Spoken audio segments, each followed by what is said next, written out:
स्वागत है आप सभी का ज्योतिष ऊर्जा में। किसी भी व्यक्ति की कुंडली में अगर पितृ दोष होता है तो व्यक्ति के जीवन में बहुत सी समस्याएं आती हैं। इसलिए बहुत ज़रूरी है कि कुछ उपाय करके इन समस्याओं से मुक्त हो जाया जाए। आपको आज मैं इस वीडियो में पितृदोष के ही उपाय बताने वाली हूँ। पितृदोष बहुत बड़ी समस्या है। अगर कुंडली में पितृदोष हो तो कई तरह के मानसिक तनाव झेलने पड़ते हैं। पितृदोष होने पर व्यक्ति के जीवन में ज़बरदस्त परेशानियाँ शुरू हो जाती हैं। आप देख रहे हैं ज्योतिष ऊर्जा। अगर आपने अभी तक चैनल सब्सक्राइब नहीं किया है तो इसे ज़रूर सब्सक्राइब कर लें ताकि ऐसी ही ज्ञानवर्धक जानकारी, पितृदोष के उपाय, टोटके, मंत्र तंत्र के बारे में आप जान सकें, जिससे आपको लाभ मिले और आपके ग्रह दोष भी समाप्त हों। तो जल्दी से चैनल को सब्सक्राइब कीजिए और जानिए पितृदोष के उपायों के बारे में। पितृदोष होने पर व्यक्ति के जीवन में बहुत सी परेशानियां आती हैं, तो इसके लक्षणों को पहले जानना बहुत ज़रूरी है। इसको कैसे शांत किया जाए ये तो हम आगे बात करेंगे ही, पर इसके लक्षण क्यों होते हैं, कैसे बनते हैं, तो चलिए पहले उसके बारे में बात करते हैं। आज पितृदोष की बात हो रही है तो व्यक्ति की मृत्यु के बाद उसका विधि विधान से अगर अंतिम संस्कार ना किया जाए तो बहुत ज़्यादा प्रभाव रहता है पितृदोष का आने वाली संतानों के ऊपर। किसी की अकाल मृत्यु हो जाए और उस व्यक्ति के साथ साथ जुड़े उसके परिवार के ऊपर पितृदोष बनना तय है। तो इसलिए अगर किसी के घर में कोई अकाल मृत्यु का इस तरह का समाचार मिलता है तो उन्हें ज़रूर कहें कि वो अच्छे तरीके से उनका पिंडदान करें। अकाल मृत्यु के बाद अंतिम संस्कार अच्छे से किया जाए तो पितृदोषों से मुक्ति मिल सकती है। अब हम बात करते हैं इसके और कारणों की।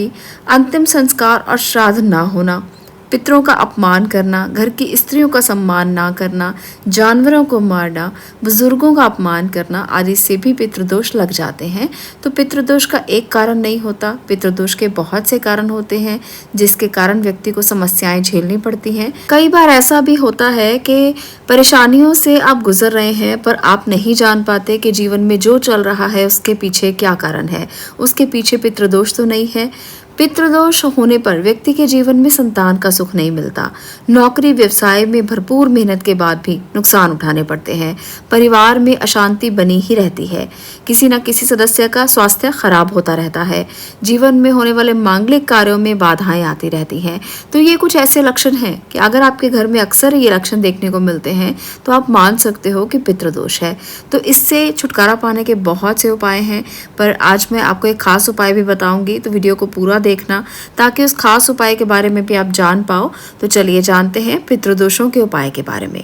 सबसे पहला उपाय, शाम के समय पितृदोष के उपाय करने के लिए पीपल के वृक्ष के ऊपर आपको एक दिया जलाना है। शाम के समय ये उपाय करना है और इसके साथ साथ नाग स्तोत्र, महामृत्युंजय मंत्र, पितृ स्तोत्र और नवग्रह स्तोत्र का पाठ भी किया जा सकता है। शाम के समय जब भी आप पीपल के नीचे दिया जलाएं, इनमें से कोई भी एक पाठ आप तय कर लें और रोजाना वो पाठ करें। ऐसा करने से पितृदोषों से शांति मिल जाएगी और कोई भी बड़ा से बड़ा, भयंकर से भयंकर पितृदोष क्यों ना हो, आपको जरूर राहत मिल जाएगी। अब दूसरे उपाय की बात करते हैं। आपको प्रतिदिन अपने इष्ट देवता और कुल देवता की पूजा करनी है। ऐसा करने से पितृदोष का शमन हो जाता है। अगर आप ये शुरुआत करते हैं कि आप रोज़ाना कुल देवी की या इष्ट देव की पूजा कर रहे हैं तो रोज़ाना ही करें। ऐसा नहीं है कि इसके लिए कोई ख़ास दिन, कोई ख़ास समय तय करें, आप रोज़ाना करें। इससे आपको पितृदोषों से मुक्ति मिलेगी। ऐसा इसलिए होता है क्योंकि जो पितृ हैं वो हमारे कुल देवी या कुल देवता से जुड़े हुए ही होते हैं। तो कुल देवी या कुल देवता की पूजा करने से पितृदोषों से मुक्ति मिल जाती है, परंतु ये पूजा आपको रोज़ाना करने की ज़रूरत होगी क्योंकि एक दिन करने से या 2 दिन करने से आपको लाभ नहीं मिलेगा। रोज़ाना ही आपको पूजा करनी होगी। अब तीसरे उपाय की बात करते हैं। भगवान विष्णु के मंत्रों के जप करने से, श्रीमद् भागवत गीता का पाठ करने से, इससे भी पितरों से मुक्ति मिलती है, पितृ शांति होती है और दोषों में कमी आ जाती है। तो इस प्रकार के ये कई उपाय हैं जो पितृ दोषों के लिए बताए गए हैं और आप इनको आजमाते हैं तो आपको ज़रूर लाभ मिलेगा। आप इनमें से तीनों उपाय भी कर सकते हैं, एक भी कर सकते हैं, जैसे आपकी श्रद्धा हो उस प्रकार से आप इन उपायों को अपना सकते हैं। पितृदोष के निवारण के लिए महामृत्युंजय के मंत्र का और शिव भगवान का जाप करना बहुत ही अच्छा रहता है। शिव अभिषेक करें, रुद्राभिषेक करें तो भी आपको बहुत राहत मिलती है। और इसके साथ साथ आपको क्या करना है, आपको अपने घर में दक्षिण दिशा को चेक करना है।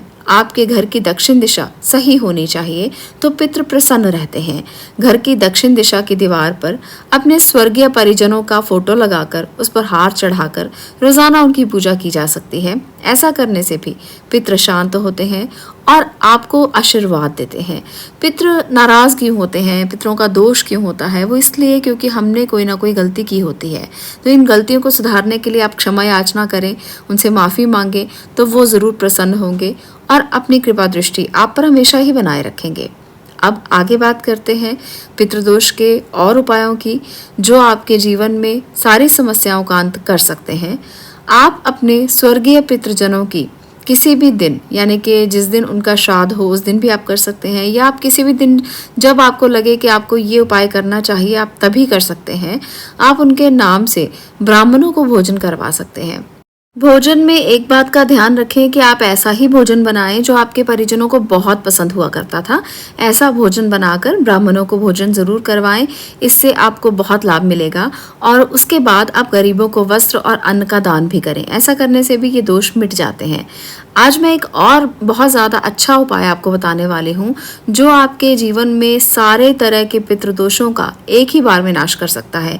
ये महा उपाय है। इसको जो लोग करते हैं उनके जीवन में कभी पितृदोष, उनकी पीढ़ियों तक कभी पितृदोष नहीं रहता और ना ही उनको कभी पितृदोष से संबंधित कोई कष्ट आता है। तो आप भी इस उपाय को आजमा कर जरूर देखना, ये बहुत ही लाभकारी है। पीपल के वृक्ष के बारे में हम सब लोग जानते हैं। पीपल पर सभी देवी देवताओं का वास माना जाता है, इसलिए पीपल बहुत शुभदायी है। जब आप अपने पितृदोषों को शांत करने के लिए पूजा करते हैं पीपल के पेड़ की, तो आपको लाभ मिलता है। ये तो आपने अक्सर सुना होगा। पर अगर आप 11 पीपल के पेड़ अपने जीवन में एक बार लगा दें तो आपको इससे सदा के लिए मुक्ति मिल जाती है। हमेशा के लिए आपके पितृदोष समाप्त हो जाते हैं, पीढ़ियों तक इसका असर खत्म हो जाता है और आपको वो लाभ मिलते हैं जो आपने सोचे भी नहीं होंगे। आपने ये उपाय कैसे करना है? कभी भी श्राद्ध पक्ष में ये उपाय कर सकते हैं, किसी भी शनिवार को ये उपाय कर सकते हैं। जब भी आपको लगे कि पितृदोष बहुत परेशान कर रहे हैं तभी ये उपाय कर दीजिए। 11 पीपल के पेड़ लाकर आप किसी खाली स्थान में, खाली जगह पर आप उसे दबा दें और उन पीपल के पेड़ों की, यानी कि जो पौधे आप लेकर आएंगे उनकी आपने रक्षा भी करनी है। आपने जल अर्पित करना है रोज़ाना, उसको दूध अर्पित कर सकते हैं, गंगा जल चढ़ा सकते हैं और काले तिल भी चढ़ा सकते हैं। तो आप तब तक उनकी सेवा करें जब तक वो बड़े नहीं हो जाते। और 11 पीपल के पेड़ आपके जीवन में समस्त पितृदोषों का नाश करने के लिए काफ़ी हैं। तो ये उपाय बहुत ही चमत्कारी है। बहुत सारा कुछ धन खर्च नहीं होने वाला, पर हाँ आपके श्रद्धा भाव की ज़रूरत बहुत ज़्यादा रहने वाली है।